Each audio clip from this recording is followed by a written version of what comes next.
Hello mga ka-Destiny! Magandang tanghali. Tanghali na nga ba? Hapon pala. Hapon sa inyong lahat. Kasama niyo muli ang inyong Kuya Carl dito lang sa ating programang Confessions with Kuya Carl.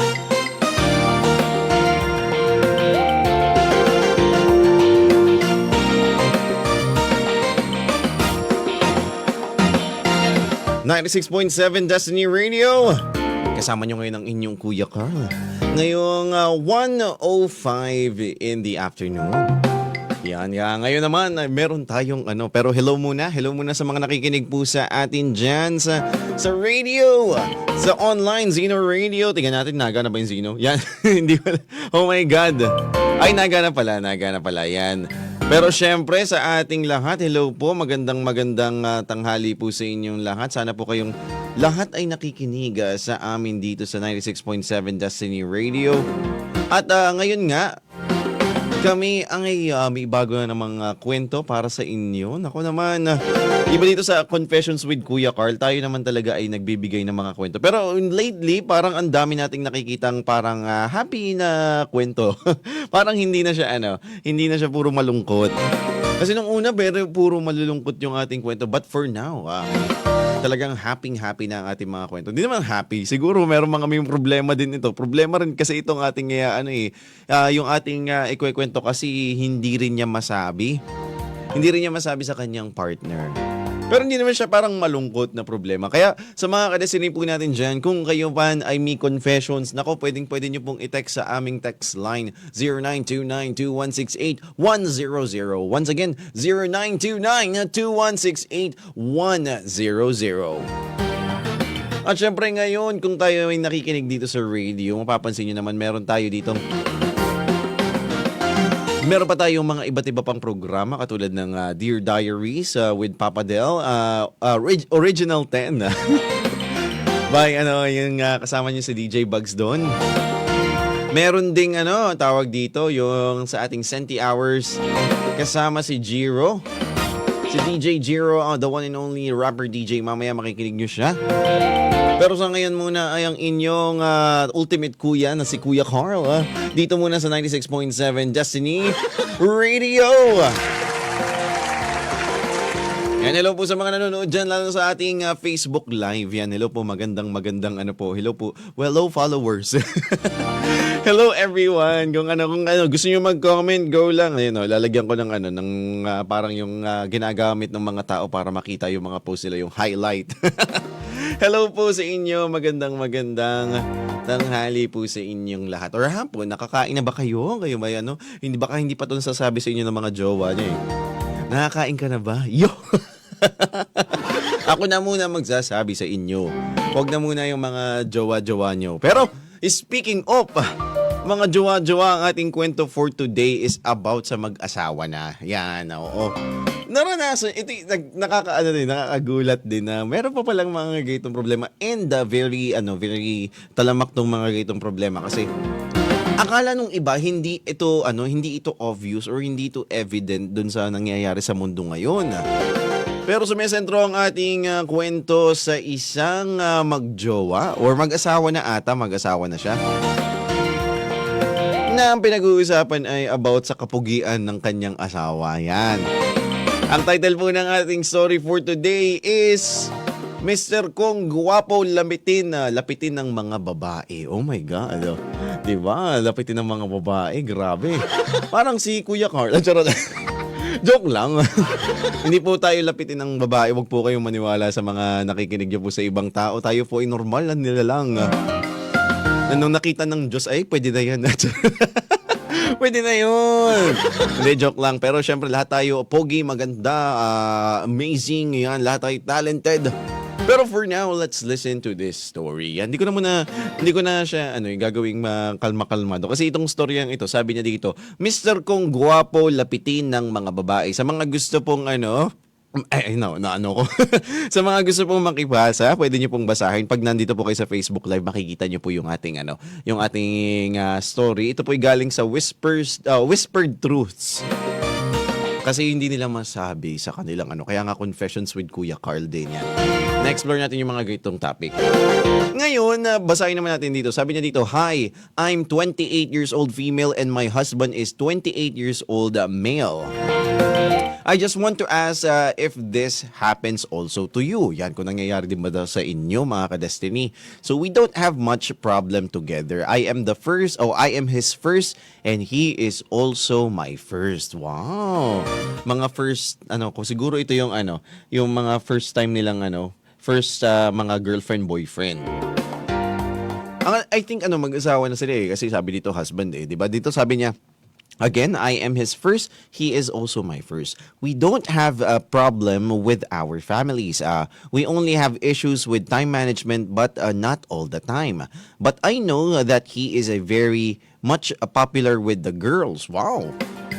"Lalo na both kaming professionals na and may work. Gwapo talaga siya sa personal. Maganda din naman ako," sabi nila. As a matter of fact, for almost 8 years together, there are so many females who message him like he is their crush and then they like him. Aba, sino kayang mga nakakaranas ng ganito? Parang ang nakakaranas ng mga ganito si Papa Del ba? Si Papa Del ata ang nakakaranas ng mga ganito.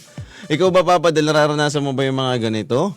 Yan, si Papa Del. Kaya si DJ Giro. Yan, naranasan nila ito. Sabi niya dito naman, continuing with our kwento, sabi dito, "There are so many females who message him that he is their crush and then they like him. But he never responded to them because we never had a cheating issue since before." Yan, kasi very strong and firm si brother. Hindi talaga siya hindi talaga niya pinapansin yung mga ganun.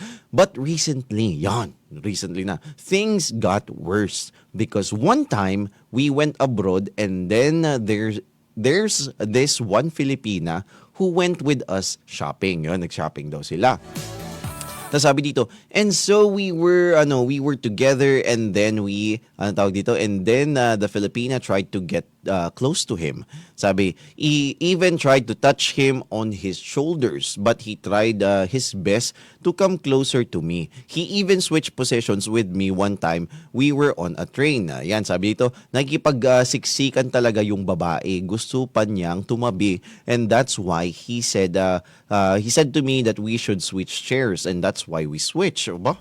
Very aware din naman pala to si brother na alam niya na ganun yung mga nangyayari. Nakakatuwa, no? Very committed siya sa kanyang asawa. Sabi nito, "Just recently, naligo kami sa beach and may dinalang babaeng friend namin." Yan. Tapos, hinawakan siya sa legs habang naliligo kami. Aba, paano yun? Naliligo sa beach, ay hinawakan sa legs. Ay, baka nagtatampisaw sa dagat tapos ay kinapitan siya sa legs yung lalaki. Sabi dito, nagtitigan kami. Iling-iling ako sa kanya. He was looking at my reaction. He didn't even look at the girl. Umahon kami at nag-usap. Try pa rin namin i-enjoy naman ang moment kasi marami kaming gastos at kasama. Sabi dito, marami na talagang nangyari na ganito. Di ko lang siniseryoso dati. Bakit po kaya may mga ganong babae na walang respeto? Ay, di ko po masikmura. Kahit nasa tabi na ako, minsan naaawa din ako sa kanya kasi ayaw naming masira ang moments namin together. Oh my God. Grabe pala yung ating kwento for today. Talagang pogi problems ng kanyang asawa. Sa mga ka-Destiny po natin dyan, kayo sa mga ka-Destiny natin, na nakasama nyo, yung meron ba kayong mga gaytong problema? Ayan, hello po sa aking mga kaibigan, si Prince at si Aldrin. Hello po, maganda. Yan sabi dito, madaming strong-willed na mga lalaki. Ganyan na ganyan din si ganyan din si Kuya Carl. Nako, yan. Meron talagang mga ganun. Focus muna tayo dun sa lalaki. Nakakatuwa naman at ang nangyari ay parang yung napaka-strong-willed nga. Tama yung sinabi ni Prince. Parang may mga lalaki nga gano'n na pag committed na sila, hindi na nila pinapansin yung ibang mga babae. Parang na sila, parang keme-keme na lang. Wala na sila sa isip nila. And pag may mga lalaki kasing patul. Alam niyo yun, mga ka-Destiny, merong mga lalaking napatol dun sa mga ganong sitwasyon. Halimbawa, kahit committed na, may boyfriend, may girlfriend, may asawa, pumapatol pa rin dun sa mga ganong atensyon. And sometimes maybe because hindi sila nabibigyan ng attention o yung ibang tao nagbibigay ng attention sa kanila. Pero it's not an excuse to to do that to the other person. I think that's a form of micro-cheating. Sa mga ka-destiny natin dyan, yun ang parang isang form yun ng micro-cheating, yung parang yung para bagang pag pinapansin mo yung attention ng iba. Hindi naman sa inapansin yung attention ng iba. But I think the way we would react to the compliments of others na binibigay sa atin. Ito namang sa babae naman, yung sa kanyang asawa, natutuwa naman, yun sa kanya siguro, nakakawindang kasi nahihirapan siyang, lalo na pag nalabas sila, yung mga ganun, na gusto lang mag-enjoy nung kanyang nila bilang mag-partner, tapos nagiging na siya, talagang malaking bagay na talaga yung paggugulo ng mga may gusto dun sa kanyang asawa. Grabe naman ang pogi naman talaga ng asawa nitong ating sender. Kasi kahit sa work may nagsasabi daw, kahit alam na may asawa na, ang hindi daw niya maintindihan, yung sinabi nga niya dito, hindi daw niya masikmura. Ito, bakit po kaya may mga ganong babae na walang respeto? Bakit nga ba may ganon? Hindi lang naman babae, bakit pati lalaki na rin sama natin. Yung alam na alam na merong partner yung isang tao, pero pinopormahan pa din. Bakit kaya ganun? Ba't dati nagagawa yun, mga ka-destiny? Kasi kung sa atin nangyari yun, ang sakit-sakit, 'di ba? Pag alam mong parang parang pinopormahan yung aking partner, regardless kung babae o lalaki. In this case talagang medyo talaga to medyo ngayon lang ako halos nakakinig uli ng ganitong storya, yung lalaki ang parang parang nilalandi. Tama ba in term ko? Nilalandi, kinikiri. Yan ng mga kababaihan kahit alam na may may partner pala si kuya. Yan. Bakit nga ba natin kayang gawin yun? Bakit nga ba ginagawa yun? Yun ang, ako rin hindi ko maintindihan Hindi ko maintindihan yung mga ganong sentiments na parang parang nagagawa mong parang landiin yung lalaki kasi kahit siya may partner na actually medyo partly nakakaasar siya kasi alam mo may partner yung tao tapos ikaw ba ay manggugulo pa ba ng gayon yan. Kaya dyan nagsisimula yung... pero ang galing dito sa kanyang partner kasi hindi siya pumatol. And that is the good reaction dapat. Dapat ikaw ay hindi papatol sa mga ganoon. Kagaya ng mga kaibigan ko, yan sina Prince, sina Aldrin. Ako, hindi yan pumapatol sa mga tukso. Yan ay mga strong-willed men. Kaya kailangan natin mga committed men. Yan, oo, sa ating mga buhay-buhay. Pag merong pong sa mga kalalakihan naman dyan na pinagbiyayaan ng Diyos sa kagwapuhan ay talaga namang pag merong mga ganyan, halimbawa may partner na kayo tas kayo ay parang ramdam nyo na medyo merong lumalapit-lapit sa inyo, iba ang mga reaksyon. Alam yan ng mga lalaki. Hindi kami sa totoo lang yung pagka-dense ng ibang lalaki katulad yung parang hindi nila parang yung hindi pinapakita na parang alam namin na type mo kami. Parang ganun yung mga ganun na lalaki, hindi nagpapaka-dense kami. Anong ibig sabihin ng dense? Yung ibig sabihin ay parang hindi namin alam. Kunwari hindi namin alam na parang tipo kami ng taong ito. Kaya kami nagpapaka-ganon kasi ayaw namin ma-misinterpret. Kasi pag tinanggap naman namin, hindi namin alam kung yun ba ay talagang genuine na compliment. Kasi baka meron kasing mga ibang tao na talagang pag nagko-compliment talaga silang ay parang genuine naman talaga. Pero may iba kasi nagko-compliment para makipag-flirt. Yan, mangiri. Kaya talaga namang kaya ang mga lalaki, una talaga nilang ginagawa ay ito yung siguro yung ginagawa ba ay nagpapaka-dense muna. Yung parang hindi nila alam, hindi sila aware kasi hindi namin alam actually talaga kung ano ba talaga yung dun sa dalawa, kung ito ba magiging kind lang siya or friendly lang siya or talagang nakikipag-flirt. Kaya yun, good strategy yun. Pero dapat alam mo rin kung kailan, lalo na pag ikaw ay may partner na. So dapat iwas ka sa mga ganon. Thank you na lang, ikaw lang thank you. Ay, thank you po. Ay, oo, thank you. Kasi yun, dapat ganon din kayo. Huwag kayong kakapit-kapit ng ibang babae pag kayo may partner o kaya kahit sa mga Ito naman hindi ko alam kung bakit nire-risk nung mga taong yun na may gusto dun sa mga taong may partner. Yung mga ganong situation, ba't nyo pa nire-risk? totoo lang ay ano yun, nakakaano yun. That's way of cheating yan. And sana hindi yun magawa ng mga tao. Sana ay maging reminder itong kwentong ito na wag tayong maging wag tayong maging cheater. Wag tayong maging cheater. Wag tayong maging wag tayong parang pumatol dun sa mga kumbaga, wag tayong pag alam mo may partner ka na, be strong-willed at hindi wag ka magre-react dun sa mga ibang lumalapit sa yung umaaligid. Talagang minsan kasi nararamdaman natin na tayo kasi yung yung parang pinakamagandang lalaki lalo na pag yung mga ayos yung partner natin. Sa totoo lang naman talaga, lalo pang gumagawa po ang inyong mga boyfriend pag talagang inaalagaan ng mga girlfriend. Yan. Mga Pilipino girlfriend na.